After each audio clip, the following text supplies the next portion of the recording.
Mexico. Can you tell me a little bit about like what inspires or what makes a strong black family?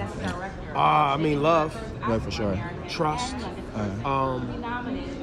Safety and security. Yeah. You know, I think the same things that make any family strong. You know, but obviously for a black family in America, there's that other level of communicating. No, for sure. You know, tradition and the way you fit into this society, right? I think a lot of times we impart upon our young people the PTSD that we inherited. And I think a lot of the future black families is acknowledging that we pass on behavior and things that sometimes inhibit us in some ways, right? Because we're trying to create a safety kind of bubble around our children. But I think moving forward, one of the things that's going to make the black family even stronger is communicating that pain. Nice. And acknowledging that there's behavioral things and emotional things, barriers that we've always had, right? So that we can improve on that. But especially with mental health and, for sure. You know, dealing with emotional traumas and these things, we got to communicate those things. Well, speaking of barriers, I know you're a fan of the Snowfall. The main character, Franklin. Like, how is like his family structure? You see it's all over the place. He's like the head of the family when it comes to the drug pen. That's right. And then also his family in itself, like he takes care of his mom, but secretly. How do you see that family infrastructure, like being a man of the household in both ways, as the kingpin, and also, you know, being vulnerable and like leading the pack for his family? I think as it pertains to this show, unfortunately, we had too many young black men that had to be the man of the house too soon because of absentee fathers, because of incarceration, the dismantling of, you know, the black man socially, emasculating the black man, right? And taking them out of the household and creating an atmosphere where, you know, a lot of black men were absent because of decisions they made, because of their inability, like I was saying earlier, to communicate pain and fear, not feeling good enough, right? Because of unemployment, resorting to drugs or selling drugs or just feeling like you couldn't provide. So I know for a fact, just in my family, you know, the men that, you know, were older than me, my uncles and things like that, there was a level of embarrassment that you learn about later on, that a black man didn't feel like he could come home and say, like, I don't even feel like I can provide for my family. I need support. I need help. You know, that you got to have a JOB if you want to be with me era. You know what I mean? Yeah, that was that we time, grew up the in 80s. That, you know, so that actually manifested itself in young black men feeling like, you know what? My dad's not here, now I got to do something. And that do something was by any means necessary, right? And then you factor in just capitalism and the black man feeling like I got to have fresh kicks in my car, got to be a certain way, and I got to do these things to validate myself in this society. So unfortunately, that manifested itself in a way that young men were taking on roles in the house when they probably were, you know, not ready. And I think we're seeing that in Snowfall too. So how is it running a household and also like pursuing like an entrepreneurship with the clubs and things like that? Yeah, so I think, you know, Louie does what she has to do. Right. You know, she's not going to let Jerome run that house, so she holds it down. And then, you know, when she has to handle her business elsewhere, she just does it. Louie just does it. She gets it done. She gets it done right.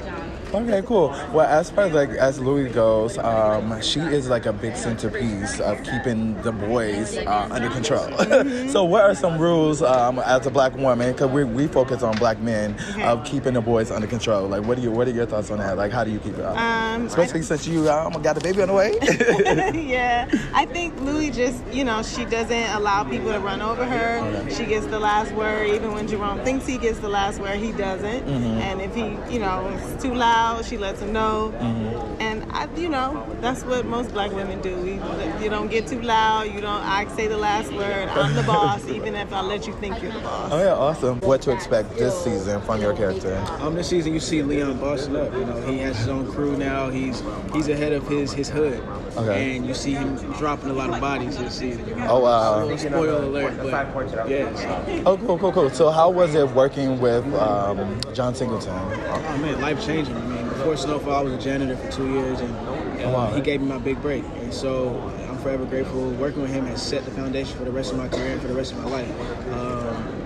A lot of nuggets were dropped.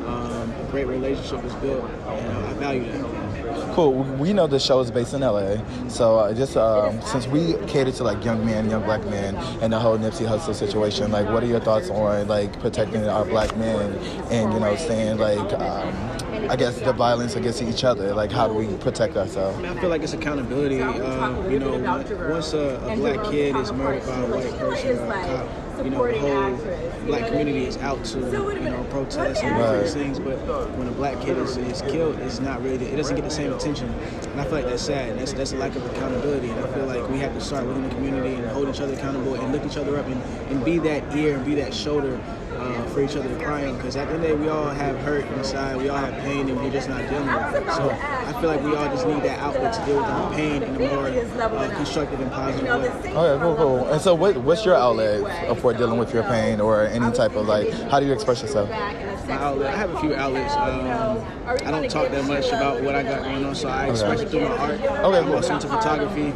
Okay. And the few people I do talk to, I definitely get it out. I advise people to get a therapist. Okay, cool. Yeah, for sure. You tell me about like both situations and how different they are. Yeah. As far as running an empire, being a man, running your own empire, then running the family, or trying to, because your mom is like. Yeah.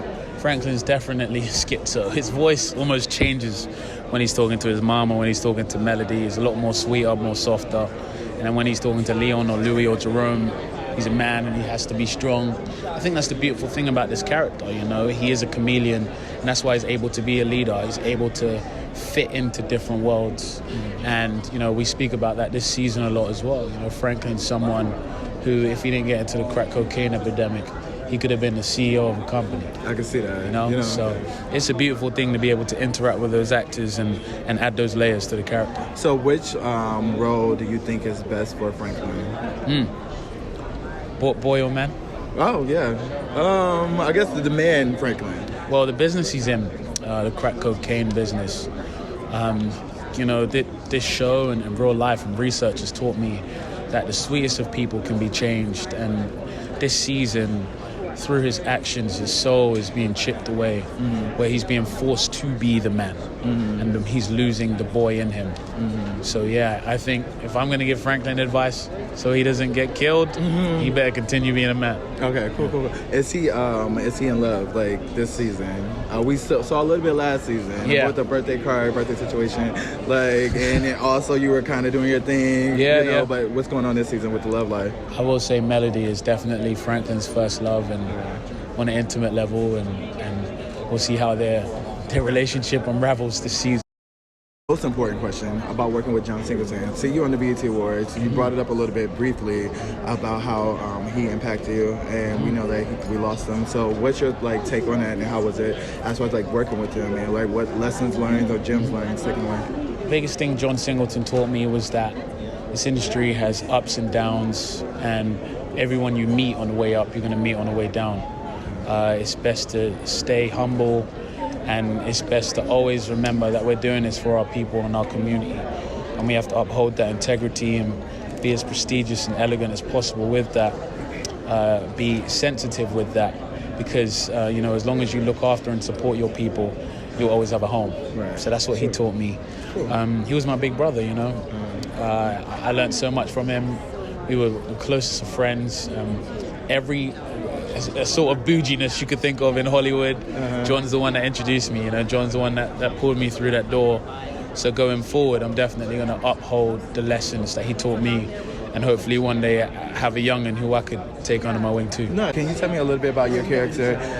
We know that you are kind of problematic, but you're also a loving man, though. What do you mean problematic? What do you mean? It's a lot of problems. I get a bad rap. I feel like he's a gregarious character. I feel like, truthfully, in crafting this character, that it's the men that we grew up, it's our uncles, it's our grandfathers, it's our cousins, it's our nephews that perhaps have never had a three-dimensional portrayal on television. Some of them were cantankerous, some of them were set in their ways, some of them got a lot of different L's in their life. And usually you just see them on the evening news and you go, oh my God, they're pariahs to society. But these are three-dimensional men that that love people, that perhaps have felonies, F's on their record, but they the life of the party. They also feel like the four corners in which they reside in is their kingdom, and what do they really own? And there's a lot of men like that to me that were, I don't know, for lack of a better word, disenfranchised. And I feel like I have an onus of truth, of responsibility to portray that type of man to the utmost. So I guess that kind of go back to a question as far as like how important is it to tell these type of stories? For that exact reason, that a lot of times we only get a slice of life, and that's also a challenge to the audience. A lot of times we don't want to see certain sets of our experience. I need to know my crackhead uncle, because there's a story behind that, and not just from a victimization point of view, but there's a story. And with this particular Snowfall story, we're looking at a man like Jerome that's taking advantage of a situation that his nephew brought up. But let's just be real, there's a war being waged on this community, and it's funding another war. And that's the real thing to take from this, not a glorification of some dudes that are making money or got some women, but no, there's a war being waged on America's own citizens to fund other wars and fund nefarious means of geopolitics. And that's what Snowfall's about. So I get to play, but we never forget the scope in which this fun-loving uncle that, will tear stuff up. That's really what, I'm just a part of the story, you know what I mean? But that's the integrity of it. Nice. We're actually working on our family issue. So if you could just tell us a little bit like what it means, especially with your character being the uncle, and also the fun going, but also about business. So what does family mean to you? I think family is everything. Family is foundation. Family links us back to our ancestors. Like when we sort of talk about the first family, we talk about the creator, our God, you know what I mean? Like that's family, and if you are humble enough to recognize life in everything and the compassion in everything, you're always going to have a strong bond to your family, you know what I mean? And then perhaps from there, just like you love yourself, starting first loving yourself, hopefully loving your family, and then perhaps you can see the greater love in everything, the compassion that we should have for all of humanity and every living thing, the air that we breathe, this beautiful melanated skin that we in, and because it's not just about this, this particular realm. Cool. One last question. So Louis, what's going on with that situation? Y'all together? Y'all not together? Like, what's going on? I thought that last year that I put that to bed. I gave her the 110 bomb. She got the bread, you know what I mean? I split half the bread with her. Maybe I kept a little bit back. Maybe I didn't. But I think it's moving on to new business ventures. I think that the love is strong there. But as we know, she's caught between loving two people. Right. Which I think Angela Lewis, the actress that plays Louis, does very well, and with a lot of compassion and heart and love, So, and a lot of us have all been through that situation of loving two people or being torn between, the people that you love, and looking for respect in each of those relationships. Very cool.